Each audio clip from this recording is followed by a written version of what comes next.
மாண்புமிகு பேரவைத் தலைவர் அவர்களே, 2021ஆம் ஆண்டு நடைபெற்ற தமிழ்நாடு சட்டமன்ற தேர்தலில் திராவிட முன்னேற்றக் கழகம் ஆறாவது முறையாக வெற்றி பெற்றப்போ ஒரு பக்கம் மகிழ்ச்சி இருந்தாலும் இன்னொரு பக்கம் எனக்கு கவலையும் இருந்தது. அதை நான் மறைக்க விரும்பல. இந்த பொறுப்பை நான் எப்படி செய்ய போகிறேன், வாக்குறுதிகளை நிறைவேற்ற முடியுமா, மக்கள் விரும்பக்கூடிய வகையில் ஆட்சி நடத்த முடியுமா, மக்கள் மகிழ்ச்சியடையும் வகையில் ஆட்சி நடத்த முடியுமா என்ற கவலை தான் எனக்கு இருந்துச்சு.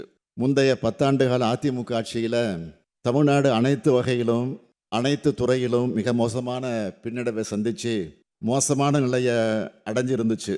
அதை சரி செஞ்சாகணும். அடுத்து நமக்கு மேலே இருக்கக்கூடிய ஒன்றிய அரசு அது ஒத்துழைக்காத ஒரு ஓரவஞ்சனை அரசாக இருந்தது. இந்த 2 நெருக்கடிகளையும் எதிர்கொள்ளணும் என்பதுதான் எனது கவலைக்கு மிக முக்கியமான காரணமாக அமைந்தது. இடியாப்ப சிக்கல்னு சொல்லுவாங்க. அப்படியான சூழலில் தான் நாங்கள் ஆட்சிக்கு வந்தோம். அதனால தான் கவலை கொண்டவனாக நான் இருந்தேன். ஆனால் இப்போ 5 ஆண்டுகள் கடந்த நிலையில் நான் சொல்கிறேன், நான் மிக மகிழ்ச்சியாக இருக்கேன். இன்னும் சொன்னால் மிக மிக மகிழ்ச்சியாக இருக்கிறேன். என்னுடைய மகிழ்ச்சிக்கு காரணம் மக்கள் மகிழ்ச்சியாக இருக்காங்க. என்னுடைய இலக்கில் நான் வென்று விட்டேன். திராவிட மாடல் அரசின் சாதனைகளால் தமிழ்நாடு தலை நிமிர்ந்துடுச்சு.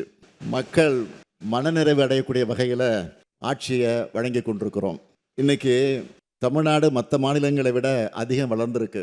இந்தியாவின் மற்ற மாநிலங்கள் எல்லாம் தமிழ்நாட்டை அண்ணாந்து பார்க்குறாங்க. அதுக்கு காரணம் நம்முடைய திட்டங்கள், நம்ம செஞ்சிட்ருக்கக்கூடிய சாதனைகள், இதெல்லாம் தான் என் மகிழ்ச்சிக்கு காரணம்.